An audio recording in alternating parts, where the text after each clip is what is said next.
Welcome to Author. My name is Sven Davison. Today's spotlight author is Sheri Fink, and she'll be talking about how she was bullied at work and that sent her down the path to write her first children's book, The Little Rose, and then she'll be talking about how she published it. Here we go. Welcome to Author. I'm here with Sheri Fink, author of The Little Rose and several other books. Welcome. I wanted to ask you about how you got started in writing. What was the spark? What started it all? Well, you know, as a kid, I grew up in rural Virginia, and my family worked very hard, so we always had food on the table, but we didn't have money for things like new books and clothes and toys and trips and all the things that kids want. So the way that I dealt with that was creating all my own little whimsical worlds. I was inventing board games. I had all my own little businesses. Like, even when I played Barbies, my Barbies had businesses. Like, I was very entrepreneurial, even as a kid, very creative, and I was writing all these little books. And that was something that I had never seen anyone do before, but it was just fun for me, came naturally. And then I got very serious about getting into school because my mom had planted a seed when I was young that I would be the very first person in my entire family to go to college. And in order to do that, I had to get a scholarship. So when I was about 12 years old, I had decided, okay, I'm going to focus really hard on doing well in school. I always did well, but I didn't have to try that hard before.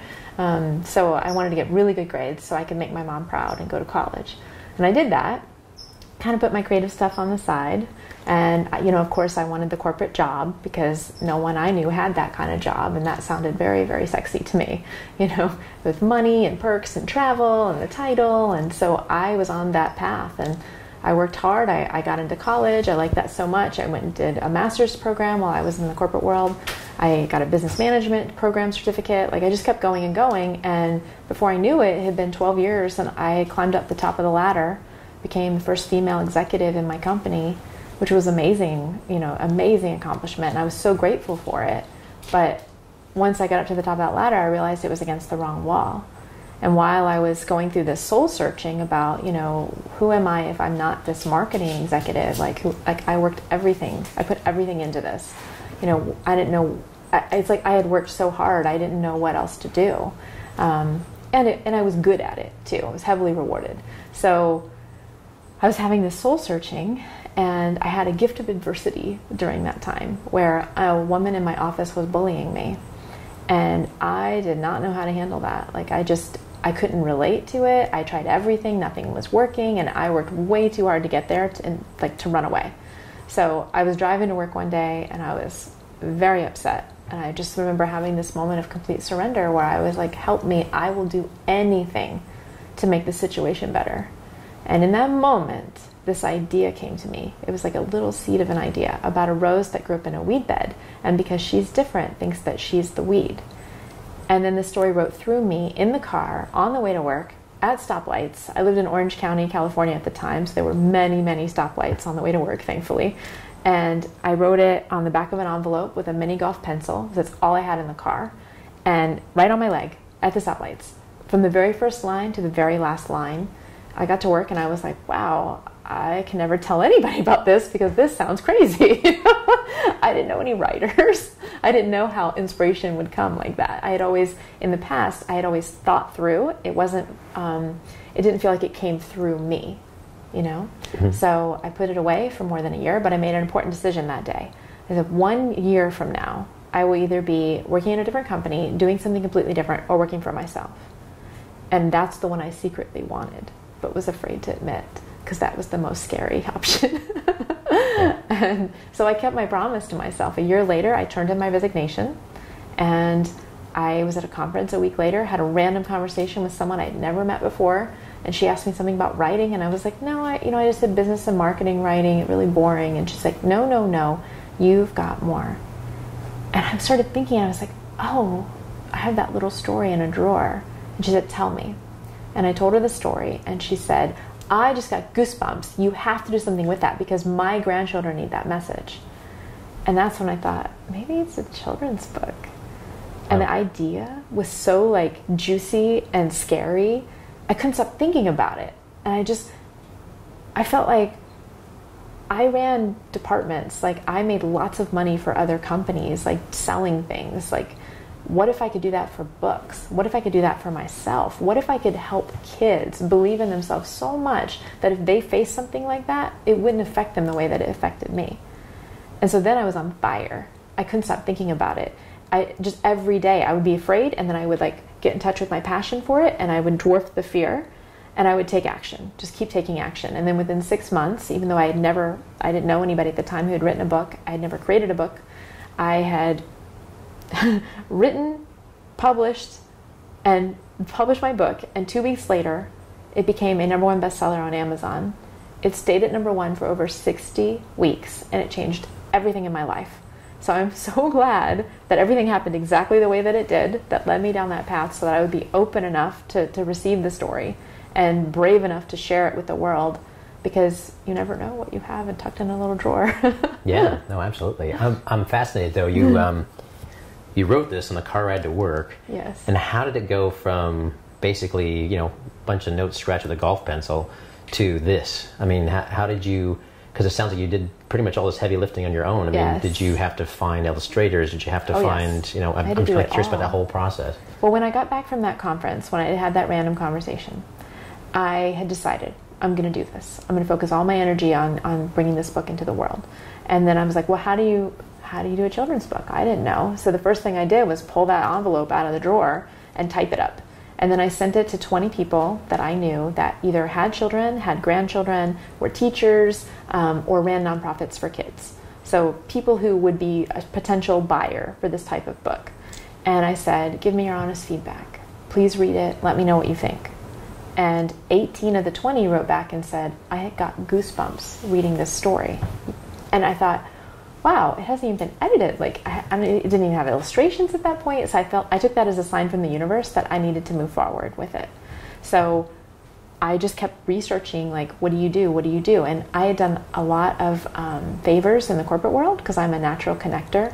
So, like, if I knew that you love the Met and I know somebody that works there and you were going to be in New York, I would introduce the two of you. Like, and then magic would happen, like, on your own, right? Is your background marketing or publicity? Marketing. Or okay, gotcha. It's marketing, yeah. Particularly online marketing. Okay.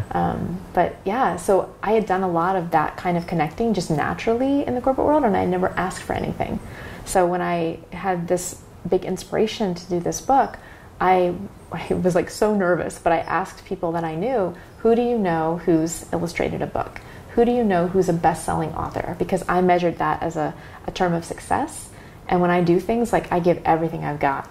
Like, I want it to be successful. So I want to talk to people who are happy and successful doing it the way I want to do it. So that's what I was seeking out. And people were so kind. They were like, wow, you want to help kids with their self-esteem? Oh, you're going to do a book? Let me introduce you to this person. I know somebody that knows somebody. Let me see if they can talk to you. And I would make it so easy. Like, I would give them a little blurb about me, what I was trying to do, my mission, and the type of person I wanted to talk to. And I would say, feel free to copy and paste it, if that helps. And people would do it. They'd copy and paste that into an email, and before I knew it, I'd have these calls lined up. I would ask for 15 minutes, and I would say to these successful authors, what did you do that worked? What did you do that didn't work? Knowing what you know now, what would you do differently? And based on what you know I want to do, is there someone else you think I should talk with? And would you introduce me? And it just kept leading to more and more conversations, and almost everybody was super supportive. I had 2 people pat me on the head and say, good luck. Nice dream, kid, Yeah.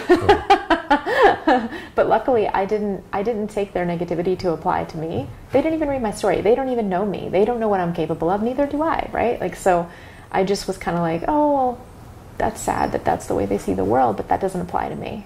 Yeah. I still thanked them. I still thanked them for their advice and their time, because I appreciated that. And then after I'd have these conversations with people, I'd send a nice thank you, of course.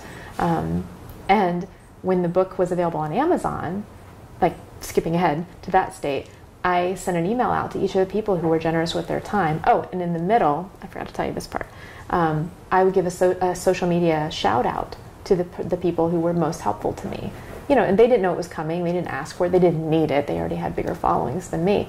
But when I'm excited about something, I want everybody to know about it. Like, if I discover a great new movie or a great book, I want to tell everybody so they can have that experience too.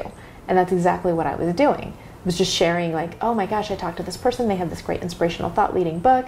You should check it out, right? And so when I had the book available on Amazon, I'd send each of them a note. Now this is months later, like 5 months later, because I talked to them early on in my process. And I'd say, oh my gosh, I can't believe it. My book is actually on Amazon. Like, I have an author page, like, thanks to you. And unbeknownst to me, those folks shared the link with their folks. Oh, wow. And that's how I believe that it went #1 so fast. And then people liked the book and they told other people about it. And so there was word of mouth going into that. Because at the time, I wasn't doing any big promotions. I wasn't doing events. Like, I didn't even start speaking until October of that year, and the book went #1 in April. So, wow.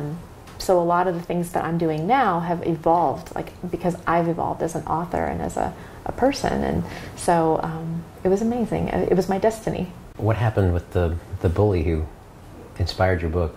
You know what? I don't know. The company did the best they could to deal with the situation, and they didn't know how to handle it either.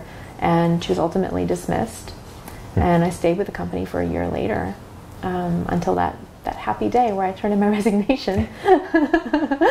And have you had a day job since? I mean, this is your day job basically, so no, I wow, haven't. that's fantastic. Yeah, and I didn't know at the time that that was going to be the case. I thought I was going to be doing something else, but you figured I'll write a book and then go back to the job, or yeah.